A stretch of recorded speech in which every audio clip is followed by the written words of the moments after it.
Welcome everybody to this new series in the podcast series. This is a continuation of my podcast series of Thinking Beyond the Negative Mind, and I'm delighted to be holding this podcast series with Zoe Hind, and we are transcending the negative mind. So Zoe is an astrologer, soul astrologer and self-development coach. And as many of you know, I am a psychotherapist, and I am also a Kundalini yoga teacher and a theta healing instructor. And I really am fascinated, as is Zoe, on our energy levels, on our levels, on a spiritual level, on a physical level, on a mental level, and how we can really support people to transcend the negative mind. And in this series, it's going to be looking at how to do it through astrology. And with each month, we're going to walk you through the sign of the zodiac for that month, and to just help you understand the flow of the energy that month and how it can affect you, whether it's your star sign or not, or your moon sign or your rising sign or not. So welcome, Zoe. Glad to see you here again. Thank you for joining. Great to be here. So this month is Capricorn that we're looking at, which is lovely, and very much about how to really get into the roots of who we are. And I wonder if you could say a bit, tell the listeners a bit about Capricorn and how we can, how we sort of break it down so that we can work with it. Okay, well, if you imagine Capricorn like a big old oak tree, it's old winter earth. The roots of a tree go 3 times further underground, communicating with all the other trees, than the branches go up into the sky. So at the time of Capricorn, when often the earth is covered in ice and snow, there seems to be nothing going on, and yet everything's going on under the ground. So Capricorn people tend to have quite a stoic and stable presence, but there might not seem to be much going on the surface, but they have a depth and a ancient wisdom and a longevity, which when we're working with clients can bring up the positives and negatives, just like with any other sign. So some of the negatives can be hanging on too long, or taking things too seriously, or making life too hard. And some of the positives are doing things properly, growing, leaving a legacy. So that's the general gist of the Capricorn energy, old winter earth. And if we visualize a wonderful old oak tree, then we're going to be having a look around, transcending the negative mind within that visual today. So really that old energy, it's like breaking old patterns of behaviour. And while you're talking, I'm thinking it's like the conscious with the subconscious, although often we're not aware of the subconscious. So those patterns, how they can keep repeating and repeating, but we don't really understand why they keep repeating, and how by actually bringing in this awareness, particularly with this Capricorn energy, how we can then start to break those patterns and to understand them more, so that we can then grow and flourish. Definitely. And when we look at the current energies, we can see that for anybody that follows astrology, we're moving from Capricorn to Aquarius. It's a very important time to do this. So astrology brings the right time to be able to break those patterns. And we've just had the grand conjunction where Jupiter took over Saturn. So we've had a year in 2020 of deconstructing and being brought back to our strong and flexible core. And now we're into the expansion phase as we go into 2021. So we really are at the perfect time to just take a quick look back and make sure that we're not taking anything forward that's restricting and limited, so that we make the space for the new energies to come in. Absolutely, and I think that's where working with clients, I know that often when clients come to me, they'll say, keep having this repeated pattern of behaviour, and I don't seem to be able to shift it. And I think it's then bringing awareness to it that can really help us understand it more. But I love that the astrology can come in as well, because I know for myself and for many people as well that around the time of the full moon I don't sleep very well, and the astrology has such an impact on us. Definitely. So when we're looking at the roots of a problem, then obviously we have to look how far back do they go. So we've had a long period now for 2 years where we've been dealing with our own familial roots, because when you're in the family you pick up beliefs, negativities sometimes, money doesn't grow on trees, that kind of thing, or you've got to work hard for a living. We pick up those kind of beliefs, but we've also been at a time where we're possibly looking at our ancestral beliefs and something that's been inherited down the line. And in this particular moment in time, none of that can come forward. So it's even bigger than your average cycle of a year or your average growth pattern over your life. We're literally looking to the very roots. What do I believe and why? Definitely. And yes, as you say, it can be ancestral because we carry these things on a cellular level, which is incredible, really. And how these beliefs get transcended over generations down. Yeah, and I always think that, or my own understanding is, there's usually a little nugget that has started the belief, and then from there it's like capillaries that go out. It's like things spread out from there.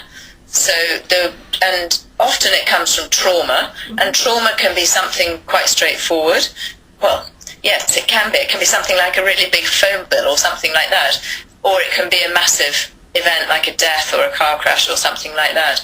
And I think that it's something that we often as humans maybe don't give enough attention to, is the trauma and how the body reacts, because our bodies are so sensitive, they just pick up all these energies all the time. Yeah, exactly. Yeah. And then on a societal level, you may have picked up something like guilt from a religion, or attitudes to money from a class system. So what we're at the moment is we're breaking free of that old paradigm. So Capricorn says build strong and firm, but at a certain point when Aquarius takes over, it says, well, we need to learn what we've done wrong and learn what we've done right, and we can only take the light energy forwards because we need to start a new cycle. So it's about realizing what we're standing on and for, making sure it's truly ours, having a look at what's restricting us, and that can be family, society, or ancestral, and then making sure that we're really sovereign to that going forwards, that we're actually creating our own new beliefs that support and sustain us. Yes, lovely. So thinking it from a Capricorn point of view, it's like our roots grow deeper into the ground with more understanding. They grow sturdier and stronger. Yeah, if you don't nourish the roots of a plant or a tree, it will wither. So the nourishment at the roots will define how strong and tall and the fruits and the heights that we can reach. So that's very important. If anything's undermining us, then that stops our growth. But if we nourish those roots and get rid of any disease or any undermining beliefs, then we are going to grow taller and more independent, and being able to contribute at the end of the day as well, because we're tall and strong. Absolutely. And it's so liberating to realise that some of those beliefs don't actually belong to us, that they are just beliefs and that they can be cleared, which is really magical, I think, because I think so often I can work with people who think that nothing can change. There is no, how do they get out of this? But actually they are just beliefs that don't serve any longer. Exactly. So this takes us to the real root of the matter. What is mind, and what is thinking, and what are beliefs? What most people do is associate their thoughts with themselves. Yes. That's where that problem will come from. This is me because this is the thoughts I'm having, this is the thoughts I've always had, and these are the actions I take as a result. So if you want to break the pattern, you need to be able to look objectively and say, well, what is mind? What is thought? What is awareness? And what is consciousness? To be able to see it from outside of the box, what the other options are. Otherwise we're just inside the box repeating constantly. I agree. I think also there's something about bringing the body in here as well, about feeling it, because often, certainly from my own perspective, something I could have this thought about something and I would know that it wasn't really quite mine. So I think it is really, really important also to tune into our bodies, which the breath can help us really coming into our body, to think about actually what is this and where do I feel it and how familiar is it? How often have I felt this? When did I first feel this? Things like that can help us understand it a bit more as well. Definitely. I've got short phrases that I like to give people because they're more memorable. Is it mine? Is it true? Is it helping? Because what we're doing here is we're taking the frazzled mind that just will constantly repeat a thought, and we're turning it in on itself. So this is conscious awareness.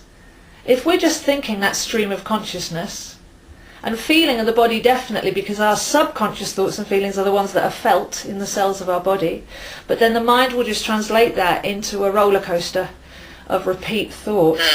But the mind wants a job to do, so when we actually turn it around and go, is it true? Is it mine? Is it helping? And the questions you had there, where did it come from? When did I first feel this? Then immediately you've got other options, because you realise, well, I haven't always felt this way. Or it might not be mine. Yeah. So with transcending the negative thinking, what we're going to be doing is looking at tools to help you make your mind work for you, not against you. Absolutely. So then if we move up the tree from the roots and we come into the kind of the trunk of the tree, I guess, how does Capricorn then, how would you explain Capricorn around this part, the sort of middle section, as it were? It's like sort of we've gone into the cave, into the dark, and we're understanding it and we're coming out of it before we get to the branches where we're really, really expanding. And well, once we've realised that maybe that's not me, maybe that's just a thought form, maybe that's a behaviour that I've developed over time, then with the core strength you'd be looking at what can I do to change this. So once you've got to the roots of why would I have believed that in the first place and questioning whether it's really you, then you might have a look at what is true and start to have a look at some of the options around you. You might have a look at the feelings in your body. What makes me feel strong and centred rather than splayed all over the place or anxious? And we'll be replacing the negative with the sustaining, with the positive. So I like to think of a core as strong and flexible. And that would be the framework that we would then start to build once we've deleted the negative beliefs and thought patterns. yeah, and I'm just thinking actually something that can really help with this is journaling. Yeah. Because it can be a lot of information that comes through, and it's almost like, oh, what do I do with all this information? Writing it down and journaling can really help with it to kind of, even if the words don't really make sense or the sentences don't make sense, it will make sense to whoever's writing them, yeah? That it starts to untangle. I think there can be a technique to that, because it can also be super self-indulgent. I'm going to get my diary every night and I'm going to write more about me, and the me that you're writing about there is probably not you. So what I often tell my clients to do is your brain is only probably having 5 repetitive thoughts. So when we journal, we get all caught up in the story and the emotions get involved and the mental emotional loop starts swirling, and we can start feeling the way that we felt before and kind of building more of a story and more of self-pity around that. But if we actually write down the core 5 thoughts that we're having and put them away to one side, then what happens then is that the stream of consciousness mind relaxes because they've been captured. So your stream of consciousness mind is only on loop because it's worried that you're not going to pay attention or you're not going to remember. But once you write down the 5 beliefs, then on another day, when you're out of that emotional state, that's when you bring in, is it true? Is it mine? Is it helping? So to build that strong core, if you realise it's not true, then you would be looking at writing a statement, maybe a one-off statement. What is true? And you'd write something down that's possibly the opposite, or something that comes from your soul knowing. And you can do that work, and you can probably delete those 5 repetitive thoughts over the course of a few days without getting caught in the emotional story. And that's another example of how you can get the mind to work for you rather than against you. So journaling and writing down, yes, but I would feel that a lot of the women that I know that do journaling, they end up with 200 journals, and it's keeping the emotional mental story going, and that can be quite a trap in itself. I totally agree. Totally agree. Absolutely. Yeah. Definitely. Not to become too self-absorbed by it. Because you've got to break the emotional mental loop. It's really important when you're writing stuff down that you're not going into the feeling of it, because it's not you. You're trying to get those feelings out. And I think it's the same with psychotherapy and all those kind of things. If you get too reliant on having someone listen to you for an hour every week, then that becomes your addiction, rather than any healing is quite impossible at that point, because you're being kept in the mind and kept in the emotional story. So what we're trying to do here is let go of that, rinse it off, and bring a strong core forwards that is you, that is true, and it is helping. Because it's just the way the mind works. We've got different parts of our mind, haven't we? We've got subconscious, conscious, and superconscious. So it's worth just even exploring what is mind, what is awareness, what is consciousness, to realise that, you've always been coming from that one place, the little me, on the stream of consciousness that then takes that seriously and makes a story of it. But with that awareness, you suddenly realise conscious awareness is observing the mind. Acting on that is then writing it down and challenging it.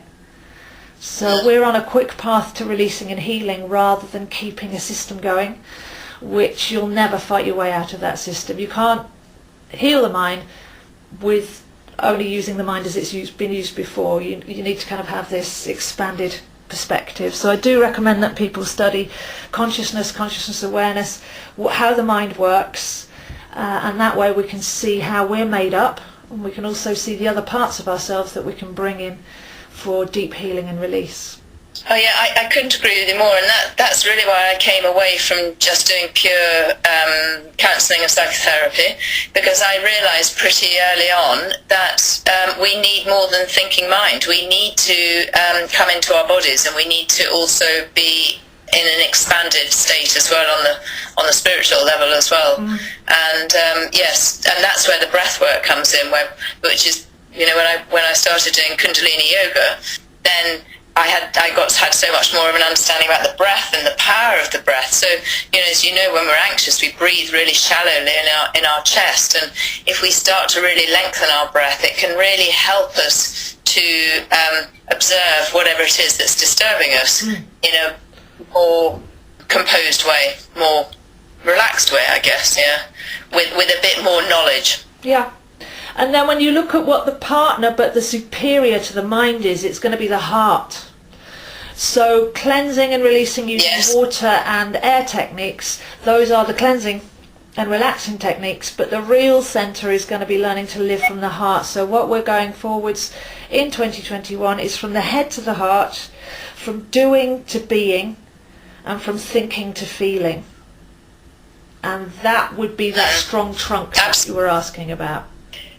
Well, that is the Aquarian age, isn't it? It's moving out of that Piscean energy of the, looking up to the guru and the control and the negativity and all that side of life, and moving much more into the heart and let me share with you what I know, and this much more open, expanded consciousness.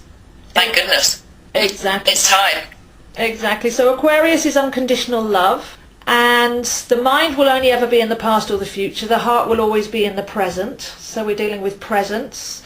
And then what we're looking at with the zigzags of Aquarius, your heart transmits outside the body in electrical frequency. So you are contributing to what's going on, not by talking or thinking or any activity, but by your very being. The caliber of the emotion that you feel. So gratitude is 540 hertz that you're transmitting, and shame is 20. So the reason that we're letting go of those stories of the past is they're keeping us in a low frequency.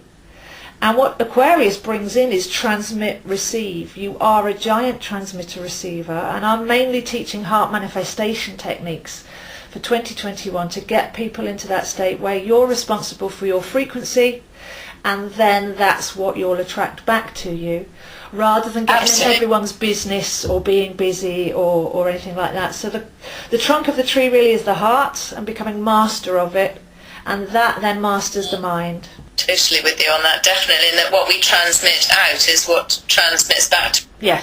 And then, so then coming out and coming up into the branches of our, if we keep with the analogy of the oak tree, is then about, yes, I suppose leading from our heart, and how we can actually strengthen this, all the things that we've learned, how we can actually strengthen them. And what I often work with people is it is about the practice. because practice is, the reason it's called practice is because it needs practicing.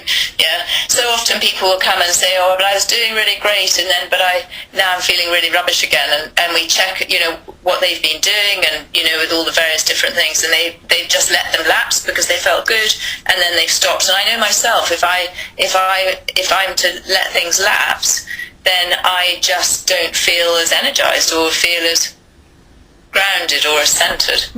And I'm sure it's the same for all of us. Well, for me, it's the transpersonal, because I am Aquarius. So when we come out of separation consciousness, your separate little human that the mind is running, poor little me, here's my story, has to fight, flight, survive, will always take other people's projections personally, and that's what's causing all of these problems. But once you transcend that and you start to look at yourself as a soul, possibly a soul that's been here over many, many lives, then not only does multi-lifetime perspective elevate you out of your conveyor belt story right now, but you reach the I rather than the me. Yeah. So once we get to the state of I awareness, your actually divine connection, there's no separation there, there's unity consciousness. And then starting to live from that place, we're dissolving most of the human misery, which is born from a belief of separation, lack and self-protection. So for me, with soul astrology and a very spiritual approach to life, the fruits of the tree and reaching high would literally be to step into your soul essence. And your chart can show you that, because it's the unique vibrational signature of this life. And then realise, okay, well now I can see how that wasn't me, because that was just little me. But now I'm starting to tune into what gives me goosebumps, where my soul calling is, where my reverence for life is. And then we're really lifted and growing tall, and we can't even take any of the mundane problems seriously anymore, because we see them as completely false. I agree. So while you're talking about that, what comes up for me is then thinking about our energy and how, where we feel our energy, how we can notice our energy expands out and feels really buzzy and expansive when we're doing something that we love and we enjoy, and when we feel we're in a comfortable environment or an exciting environment, and how it can really shrink right down when we're in an environment where we're either around somebody we don't particularly want to be around, or in a place that we don't really want to be in. And actually it can be really fun. It starts to be quite fun, just noticing how your energy expands and how it comes back, and it's learning. I think for me it's been learning about noticing the fluctuating energies and just thinking, oh, that's interesting. Look how that changes when I'm there. Or when I go to Tesco's, how my energy shrinks. Something like that. Yeah, and it becomes good fun. Yeah, absolutely. So talking of energies, some of the energies that we've got coming up, as I've spoken about, we've gone from Pluto deconstructing to Saturn bringing us to our strong and flexible core. And over the winter solstice, we had Jupiter move in front of Saturn. We've literally gone from the Saturnian old structure to the Uranian new structure, which is higher thought forms, higher vision, care for the world and your energetic contribution. And that very much being those wavelengths I was talking about coming from the heart. We've got a couple of other things that are going on this month. So on the 13th of January we have got the new moon in Capricorn. And at the same time Uranus turns direct. So at this point of the month, the first new moon of the year, although it's the new moon in Capricorn, which could be described as the new structure that will support us, because we don't want to be just flying all around the cosmos. We don't want to be in a box, but we don't want to be frazzled either. So we can bring in some new structure there from what does support and sustain us, from what is true.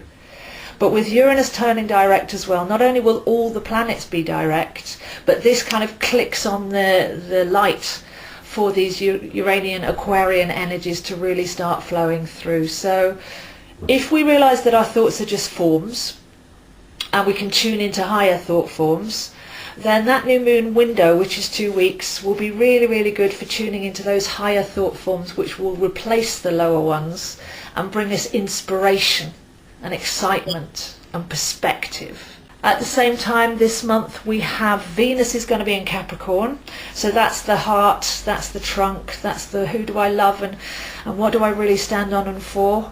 while Mars is moving into Taurus, which will light the heart spark, and we can actually feel that excitement in our heart.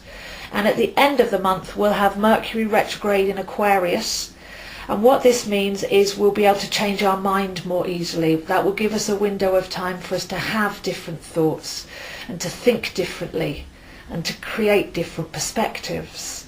So I'll be talking about those in more detail in my weekly videos, but that was just a little summary while you were talking about energetics and timing as to some of the goodies that we've got coming up in the month of Capricorn.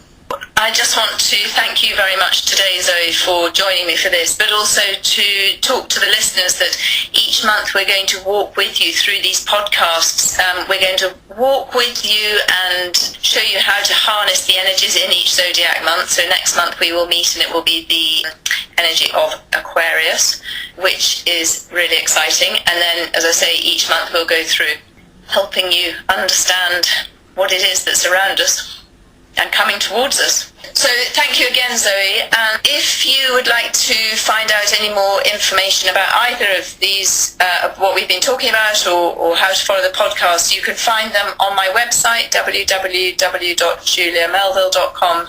You can find me on Instagram, Julia_Melville. You can find me on Facebook, Julia Melville Initiating Change. And on my website are all the contact details. And Zoe, if you could give your contact details as well, it would be fabulous. Thank you. Sure. Okay, I make a video navigating us through the week, which is the astrology of the weekend, some coaching tips and some meditations and things that we can do that weekend. That and my other videos are on my YouTube channel, Zoe Astro. I post daily on Facebook and Instagram. Facebook at AstroZoe, Instagram at ZoeHines7. And I'm currently redoing my website as this metamorphosis takes place, but I just ask people to email me zoehines7@gmail.com if they're interested in a reading, coaching or tuition. How wonderful. So I will really look forward to connecting with you again next month for our next podcast. Thank you so much, and wishing everybody healthy growth and release, and welcome to the Aquarian energies. Yes, definitely. And wishing you all peace and well-being until we meet again.